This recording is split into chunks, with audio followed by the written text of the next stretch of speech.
خب توی این بخش میخوایم بپردازیم به این که آیا آدما عاشق شخصیتت میشن یا اون حسی که بهشون میدی. شخصیت یعنی مثلا یه نفر که عاشق ما میشه، پسری رو در نظر بگید که دختری عاشقش میشه، اگه عاشق شخصیتش بشه، اون شخص یعنی محوریت روی شخص هستش و اون شخص براش مهمه، یعنی تمام حسی که از اون شخص میگیره، تمام کارهایی که اون شخص انجام میده، چهره اون شخص، همه چیزهایی که اون شخص داره برای اون فرد خیلی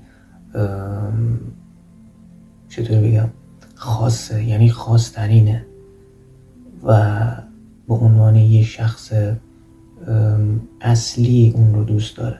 ولی اون شخصی که حس خوبی ازش میگیره، ما آدم های اینطوری داریم، اینجور اشخاص معمولاً میان جذب مثلا یه دختر در نظر بگید، یا جذب یه پسری میشه،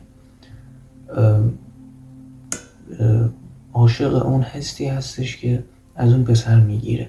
خب این چه فرق میکنه با وقتی که عاشق شخصیت میشه؟ وقتی عاشق حسی میشه که از اون شخص میگیره، شاید علاقه نشون بده، شاید مشابه اون چیزی باشه که توی شخصیت طرف هست، ولی یه فرقی داره.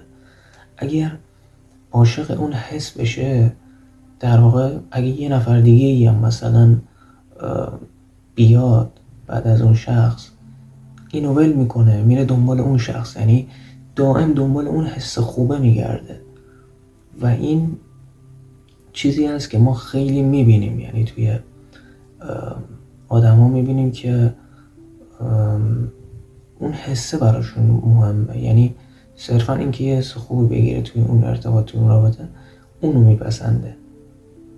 ولی خب اندکی افرادی هم داریم که به شخصیت انسانی طرف براشون مهمه، یعنی عاشق خود اون طرف میشن، نه اینکه صرفا یه حسی ازش گرفته باشن و دائم متغیره. معمولا این داستان اگر فیلم هایی یا سریال هایی در مورد موسیقی دیده باشین،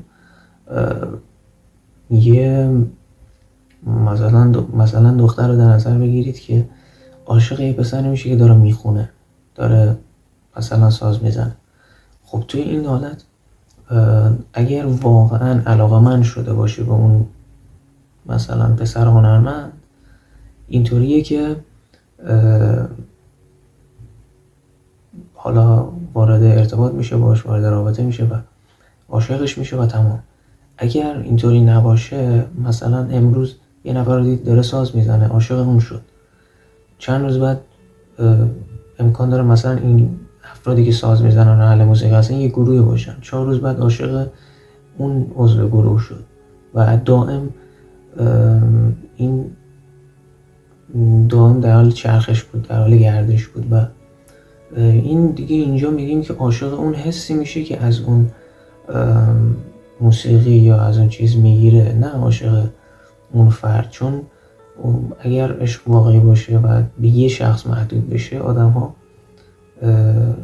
پارتنرهای زیادی ندارن، روی یک شخص متمرکز هستن. خیلی ممنونم که تا اینجا همراه بودی. بدرود.